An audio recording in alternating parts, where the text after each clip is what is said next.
Fala, Fala pessoal, tudo bem com vocês? Bora atualizar as notícias do Timão porque o time para 2025 começa a ser montado. Eu vou te explicar o porquê. O Augusto Melo falou sobre o Pogba. E o lateral Wendel entrou na pauta do Timão, mas já saiu. Chega mais, eu sou o Chico Garcia, inscreva-se no canal e vamos juntos.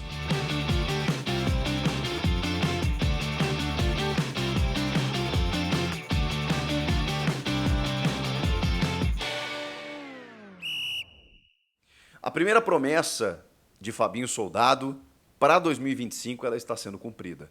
Trata-se de manutenção do elenco. A gente já tinha trazido aqui da informação da extensão do contrato do André Carrilho, peruano, e agora o Timão oficialmente confirmou em todos os seus portais a assinatura de contrato, né, e a confirmação quando ouvem falar, quando eles chegam e vivenciam um jogo em Itaquera, na Neoquímica Arena, com a força do torcedor, eles entendem que trata-se de uma coisa sobrenatural. O André Carrilho ele ficou muito espantado que mesmo no momento ruim a torcida apoiou muito. E que, bom, quando o time termina com 9 vitórias consecutivas, bom, aí a fase melhora demais.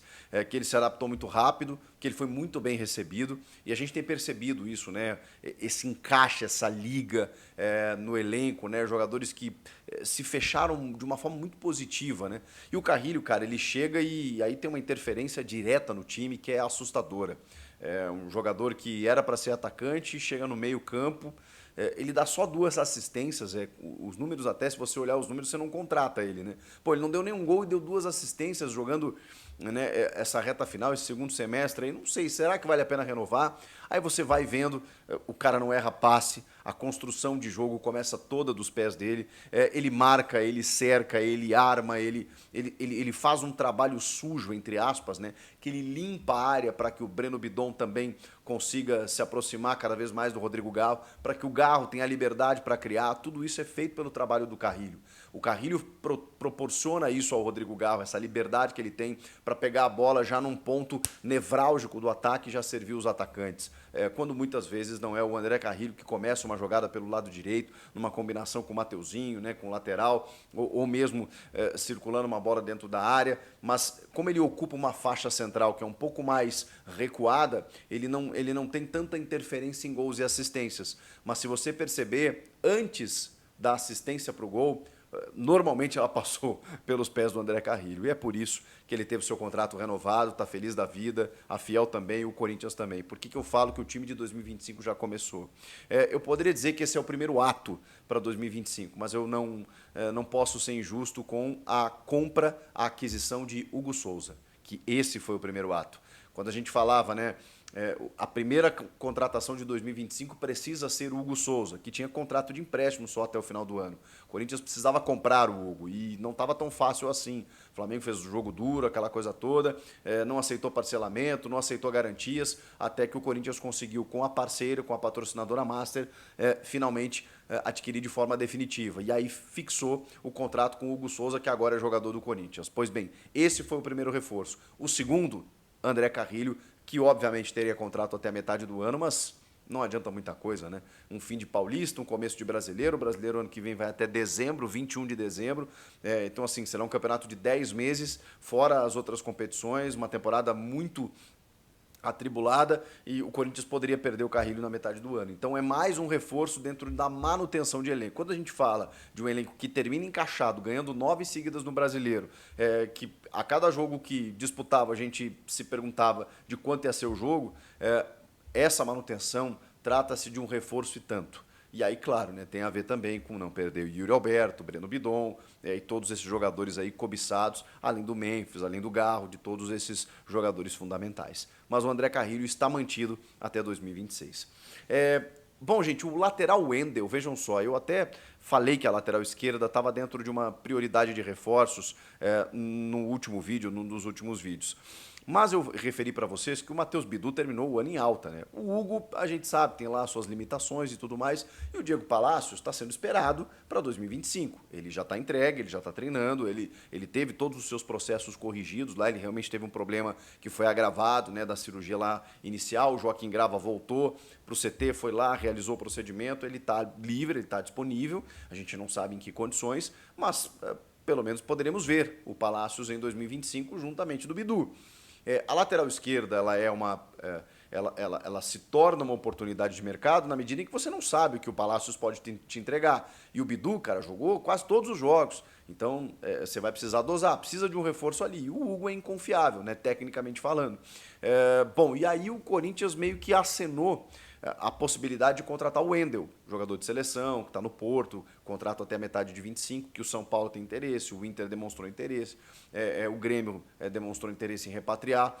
E aí o Corinthians, quando sinalizou, né, que gostaria do Wendel, mas livre de custos, né, rescindindo com o Porto, liberado para poder acenar só com o jogador, percebeu que não conseguiria fazer isso porque o São Paulo entrou na jogada de uma forma muito mais forte, né, inclusive pedindo a liberação antecipada ao Porto, oferecendo jogadores e uma compensação financeira. Aí não tem como competir, né? O Corinthians queria o Wendel de graça. Já agora, na metade do ano, não adianta muita coisa. E aí, quando percebeu que o São Paulo entrou forte na briga mesmo, porque é uma carência do tricolor paulista, o Corinthians meio que saiu de cena, tá? Então, o Wendel não vai ser jogador do Corinthians, pelo menos até segunda ordem.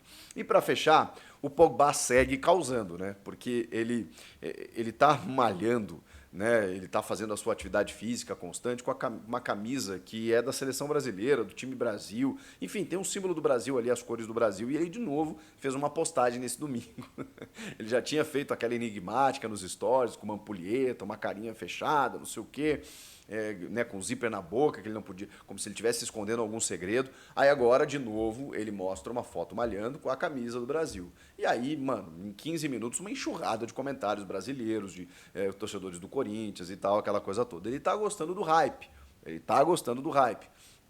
E o Augusto Melo foi questionado, acho que a entrevista que eu vi foi na Rádio Craque Neto, e foi perguntado, né, sobre a procura, sobre ele ter seguido o Pogba na rede social. Ele até já explicou que ele segue as pessoas que ele tem interesse. Claro que não é por acaso o que está acontecendo. E ele disse que não tem nada, que é um grande jogador, mas que, enfim, não dá para confirmar nada nesse momento. Ele rechaçou completamente a contratação eu ia falar do Drogba, do Pogba, mas a questão é o seguinte, não é o Augusto que está fazendo esse contato. Então, quando ele fala que não tem nada, quando ele fala que não procurou, tá tudo certo.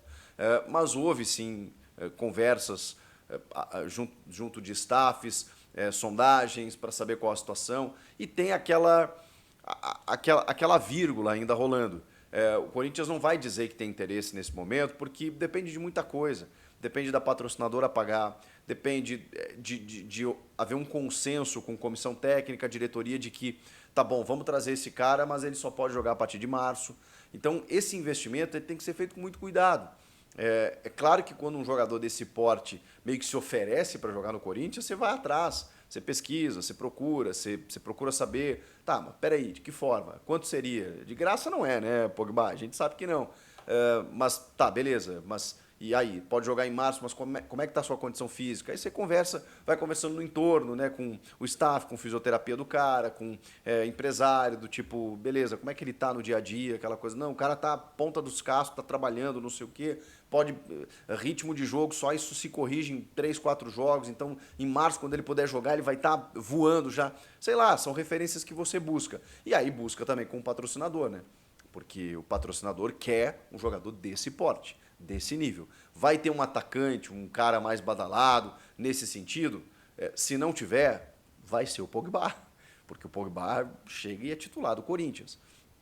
Claro, né, dependendo do ritmo de jogo e da condição física. Mas tudo isso tem que ser conversado, né? Não dá para não é uma decisão que você toma assim da noite para o dia. Agora, é por isso que eu digo, o Augusto disse que não, ok, e realmente existem entraves, existem dificuldades, existem vírgulas no processo que estão sendo, tipo assim, digeridas, entendidas, tipo, será que vale a pena e tal? Esse é o pé da situação Pogba no Corinthians. Não há uma negociação, há um estudo de caso para saber se vale a pena e, obviamente, tendo todo o aporte para saber se essa contratação pode e merece ser feita.